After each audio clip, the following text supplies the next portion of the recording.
For decades, people have tried to answer one question. Was Jeffrey Epstein really working alone? Now, leaked voice notes, emails, and old testimony are bringing those questions back in a huge way. And this time, some people believe the evidence points toward powerful names in Hollywood, including Ellen DeGeneres. Ellen DeGeneres is named in the Epstein documents, and that part is real. Her name appears in the broader index of over 300 high-profile individuals that show up across the investigative material. One of the biggest voices connected to the case was Virginia Giuffre, one of Epstein's most well-known survivors. In emotional recordings and interviews, Virginia claimed Epstein had a whole network of people helping him behind the scenes. According to her, this wasn't just one rich man acting alone. She said there were people everywhere who knew what was happening and chose to stay silent. There's about everyone's in the case that have been made public. We talked to a lot of people around her who knew her contemporaneously during the Epstein and Maxwell abuse, etc. That's not the full summary of our fact-checking and our carefulness, but we knew and she knew all along that she was a target. If she raised her hand, she was going to get potentially slammed, and everything needed to be buttoned up, and we worked very hard to make that happen. The hair stood up on my neck when you said the tapes because I realized that's how you work. When you're working with someone as a co-writer or a ghostwriter, you tape to those long interviews, and then you work with the material, which means there's tapes that have names. Will we ever hear those tapes? Will we ever hear those names? Is it a matter of waiting for certain people to die because you can't defame someone who's dead? I think the place to aim that question is towards the Department of Justice. Yes, I know who the names are. Virginia knows who the names are. But so does the FBI and so does the Department of Justice. That's why there's such a clamoring right now for the Epstein files to be released. Back in the early 2000s, Virginia claimed that Ghislaine Maxwell recruited her when she was still a teenager. She later accused Epstein and several powerful men of abuse, including Prince Andrew. Virginia said Epstein had homes, private planes, and connections spread across the United States, the UK, and the Virgin Islands. According to her, powerful people from politics, business, media, and entertainment were all connected to the same hidden world. Virginia said the operation could not have happened without help from many people around them. She mentioned drivers, staff members, assistants, doctors, and other workers who allegedly saw what was happening, but never stepped in. She believed many people ignored the warning signs, even though the victims were right in front of them. Years later, Virginia started speaking out publicly. She pushed for more investigations and wanted the full Epstein files released. She also revealed that she'd been working on a book about the people she claimed to have seen on Epstein's island and private jet. Before the book could fully come out, she posted alarming messages online saying she felt unsafe. Virginia was in trouble, and Prince Andrew's accuser, Virginia Giuffre, is tonight in a Perth hospital. She is fighting for her life after a serious crash, which has left her with just days to live. She had been a passenger in a car hit by a school bus. A crash she alarmingly claimed left her so injured she only had 4 days left to live. It was a private post Virginia accidentally made public, but instead of sympathy, the general response was immediate skepticism and derision. Doubt, Virginia's brother Danny Wilson says, was unfair and unfounded. It was an alarming post to read that Virginia had been told that she had 4 days to live. So I spoke with the doctors, and they told me she was in very serious shape, and she had 0 kidney function. What the doctor had told her was like untreated in your condition with 0 kidney function. If you do not get treatment, you got about 4 days before your body poisons itself. Not long after, news broke that Virginia had died in Australia. Reports about her death immediately caused shock online because many people remembered her earlier warnings. Around the same time, parts of the book she had been writing reportedly disappeared while other sections were later released publicly. Those released pages described frightening encounters with powerful men connected to Epstein's world. Virginia's co-writer later argued that survivors should not be the only ones searching for answers and called for authorities to release all remaining Epstein records. It's a harrowing read, and it'll make you feel uncomfortable. But these are the excerpts that stood out for me. From the memoir written by the late Virginia Giuffre, which has just been released. In it, she describes being by Jeffrey Epstein, to quote a man who me more savagely than anyone had before. Now, it's worth noting that in the US edition of the book, she described the man in legal filings only as, quote, a prime minister, and that he had repeatedly choked her until she lost consciousness and, quote, took pleasure in seeing me fear for my life. Giuffre doesn't name the prime minister or many of the other men that she writes about in this book. Her co-author, Amy Wallace, says it shouldn't be up to the survivors of a out there abuse. It should be the authorities, which is why she's calling for the so-called Epstein files to be released. Giuffre does name Epstein and Prince Andrew, of course, who she says she had encounters with in multiple locations. And she also reveals some of the alleged tactics that Prince Andrew used when it became apparent that her story was going to get out. For example, after casting doubt on my credibility for so long, Prince Andrew's team had even gone so far as to try to hire internet trolls to hassle me. Prince Andrew hasn't responded to this book, and he's repeatedly denied any wrongdoing. There is a mention of Donald Trump in this book, Giuffre saying she met him at his Mar-a-Lago resort, where she was working as a locker room attendant. She was introduced to Trump by her father and says Trump couldn't have been friendlier, telling me it was fantastic that I was there. No allegations of a mate against Donald Trump. The case took another strange turn in 2024 when a voice note connected to the Epstein investigation started spreading online, where investigators asked Ghislaine Maxwell if she believed her co-conspirator had indeed died by suicide. To everyone's shock, she said, "No, I do not believe he died by suicide. And do you believe that, do you have any speculation or view of who I... No, I don't." Then, 1 year later, the FBI and Department of Justice announced that more Epstein files would finally be released in 2025. That announcement immediately caused panic and rumors across Hollywood and the entertainment world. According to leaked emails and reports tied to the case, Epstein allegedly used connections in modeling and entertainment to meet and recruit young women. Some documents even described him as being connected to modeling agencies and talent scouting. It was sordid and was calculated. Jeffrey Epstein's interest in fashion wasn't just in the business itself, but in leveraging the industry to gain access to young women who were hoping to grow their modeling careers. The modeling industry was like a foundation of Epstein's orbit. Lisa Phillips was introduced to Epstein at 21 while on a modeling shoot near his island, and endured years of abuse that she said she didn't fully recognize until she was introduced to other survivors. You saw things that were kind of questionable, or you wondered why certain things happened to you or other models, but you didn't really know that it was part of like a whole system. In March, more than 40 survivors connected with Model Alliance, a nonprofit calling for investigations to look into the impact of Epstein's abuse in the industry. Phillips signed her name. Knowing that these people that I worked with and all these agency owners were sending emails back and forth to Epstein, I worked with all the biggest agencies, for 10 years, and I just never knew that they were all in with him. I never knew that. How does it make you feel to find it out now? Well, I had a hard time dealing with it, let's just put it that way. Until documents released by the Department of Justice show that Epstein's network helped obtain these visas for young women. They were usually from Eastern Europe as part of his scheme. Now, when I talked to Phillips about this, she told me it was legitimate business, but it was also a way to solidify a power dynamic. Many of those girls couldn't read English well enough to really understand their own contracts, and they were taken advantage of financially. And then when they were brought over, they were invited to many of these parties with Epstein and other elderly older men, who then, of course, took advantage of them in other ways. Then people online started paying attention to something else. Right after the news about the files broke, many noticed that Ellen DeGeneres suddenly left the United States and reportedly moved to England with Portia de Rossi. That timing sparked nonstop speculation online.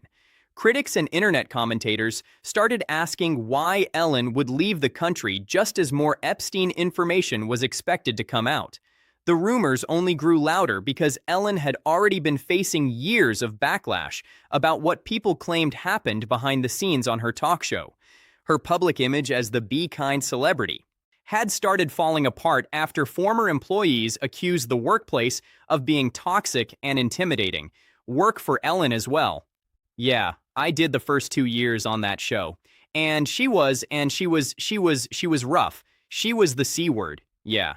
Was she just short with you? I mean, what was exactly the if you didn't pitch in her wheelhouse? Then she looked at you like you had just stabbed her puppy. And then there was this process of pushing people out of the circle. And you want to be in the circle because there's a lot of fear going on, and you're in or out. So there's a lot of it didn't really bother me that much because I'd written on a lot of shows before, and I kind of knew what it was like to have tough bosses. Yeah, I wrote for Bill Maher, sure. And so I was just tough enough. But then there was these first-time writers they used to cry. There was a lot of crying in the hallways. Then another tragedy added fuel to the conspiracy theories. Stephen Twitch Boss, Ellen's longtime DJ and executive producer, died in 2022. Soon after his death, internet rumors exploded with claims that he had discovered dark secrets involving powerful people in Hollywood. Online posts claimed he left behind notes or recordings exposing what he allegedly saw while working around major celebrities.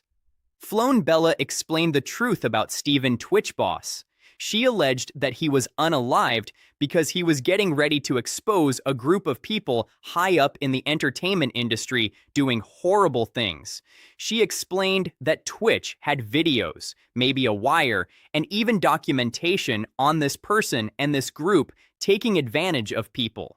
And she said that Twitch knew that this group was actually a cult. And after watching the 7M Call on Netflix and realizing that Twitch would always collaborate with the 7 million dancers, it made my heart sink when I re-listened to Sloan Bella's reading. She said that this group of people was men and women, but one man that was close to Twitch is the person that came to him, and he was actually a double agent. And if you remember in the 7M documentary, the people would say in this group that they would act like they were friends with people. But as soon as they found out they did something, they would actually go back and report it so that person would get in trouble. And basically, any lies or any secret information would always get back to the leader of the church. And Sloan Bella said that the person that was the double agent was really close to Twitch and his family. And we know that the 7 million dancers not only collaborated with Twitch on multiple occasions, but his wife Allison was also usually around during these collaborations. And they said that this group of people not only threatened Twitch, they threatened his family and his children. And we know after watching the 7M documentary, they were talking a lot about SA allegations from that church and the 7M management. And when Sloan Bella first released this information, a lot of people were thinking that it was something to do with Diddy, but it's sounding a lot to me like it's something about the 7M cult. She explained how it was a cult. She explained how it was 5 people in total that were men and women, but the person that got close to Twitch that was a double agent was a man. And honestly, at this point, I wouldn't be surprised if somehow Diddy and the 7M cult could allegedly be connected to one another, because we know a lot of things in Hollywood are connected like this. And remember, the leader of this church was getting people into acting positions and everything else, so he has to have some type of connections in the industry. So, I'm going to go ahead and roll you guys this clip of everything that Sloan Bella had to say about Twitch's death, and you guys let me know what you guys think about all this in the comments. Stephen Twitch, T. Witch Boss, they tried to shut him up. They literally tried to shut him up. He's have stuck in his mouth, and I'm not talking about a gun. I'm talking about like socks or stuffing or some kind of clothing put into his mouth to shut him the up. The reason he went to the motel on the day that he passed or the day before he passed is because he was told that he would be doing this business deal, and it would just be a matter of signing papers, not a problem. Stephen was basically asked by a group of people to gather information against somebody in a high position within the entertainment industry. Many people have speculated that this person may have indeed been none other than Ellen. No verified evidence has ever confirmed those rumors. Still, people online continued connecting his death to the growing speculation around Ellen and Hollywood elites. Those rumors are particularly disgusting because this has seemingly been pretty commonplace in Hollywood. Peter Nygard, for example, who later faced major criminal allegations and convictions, was seen making controversial comments about stem cells, genetics, and youth treatments. The clips shocked many viewers because they sounded eerily similar to conspiracy theories people had discussed for years. The high-end patients there, who can afford it? Sure. Yeah, well, Peter Nygard, that's a huge dream and mission. I think that there is controversy, and for good reason, regarding protocols for stem cells. Maybe some groups or doctors or laboratories aren't quite up to speed to the best steps and procedures to gain or derive stem cells in a safe, healthy manner, to store them, to expand them, whether it's safe or not to expand them. So there's some questions, of course. So it's really good that you're going to a country where you can establish some laws and some protocols and some criteria. So you're clearly attracting some of the great experts in the world. I know you've talked to some of the people that I know, and these people are some of the greats in the world. But putting that collective knowledge is what you're doing. It's like assembling a anti-aging super team, isn't it? The anti-aging super team is right. And you can do all this now in countries like Mexico and a lot of these countries. There's a guy named Peter Nygard. You know who this is? He's a Canadian billionaire who's, I believe, in prison right now for all types of, drinking type charges and so forth. So I did an interview with Chris Hansen, who did a lot of research about him and so forth. And essentially, by the time Peter Nygard got locked up, and he's, in his 80s, I believe, at that point, what he was doing was he was using stem cells to keep himself younger. And what he would do is he would have girlfriends who he would impregnate and then have abortions. Then he would take the abortion matter, and since stem cells from your DNA are much more, compatible than stem cells from other people, he would then take these stem cells from these abortions and somehow inject them and made himself more vibrant. And they said that when he got locked up, after 6 months, he started to fall apart. Do you know about this? No. Okay. Does this sound plausible? Well, of the many ways we are attempting to prolong life, one of them has deep into stem cell research. From what I'm not an expert here in this space, but what I remember is the whole conversation about aborted fetuses changed because we were able to produce stem cells from your own cells. Somebody developed a method to do that. So that whole conversation, but what do you do with abortions, went away. I don't think you've seen it in the news recently. I haven't for sure. So I think there was some advances that enabled this from your own cells. Whatever is the pathway to prolonging life, I think that will happen before we sever your brain from your brainstem and keep it alive. You have to be careful, though, if you want to live forever. For me, knowing I'm going to die gives meaning to what it is to be alive. Then investigators reportedly uncovered more documents showing Epstein had an interest in genetic research and longevity studies. Reports claimed he funded research connected to gene sequencing and stem cell technology through scientists and medical projects linked to major institutions. As all of this spread online, internet users began picking apart every detail connected to Ellen. Some even claimed parts of the set from The Ellen Show look similar to structures seen on Epstein's island. A Joe Rogan segment comparing the designs went viral and added even more attention to the theories. Look at it. Oh, well, you know where that is too, right? It's similar image to that, right? No, I know Jamie does. What is it? It's on the set of a famous talk show that's now not on anymore. Oh, Ellen. Was that Ellen? Yeah. Really? Just look at that, the temple, and then look at let me see Ellen's background. What? Oh, similar. That looks like a building, though. I'm sure. Yeah. Is that a building in LA? That might be a building in LA. And the Epstein stuff coming out now is, we'll see what happens with that. Well, you guys were talking right before the podcast. Jamie said there was a big dump. What happened with the big dump? Big dump? You said it was a big dump today and they up. That was your take. They up. The up was the people have found out that the redactions weren't really redacted. Done, done, done. It's like, that's a big mistake. Like you can copy and paste and put it in another document and see the redactions. Oh, like a Photoshop deal? Like you could get the layers away? Yeah. Oh, whoopsies. That's what happens. You get people working for the government that are dorks. Then, which is like, it's like steps to this. I wasn't following it all. But the Department of Justice has tweeted a couple interesting things today, starting with this one 8 hours ago.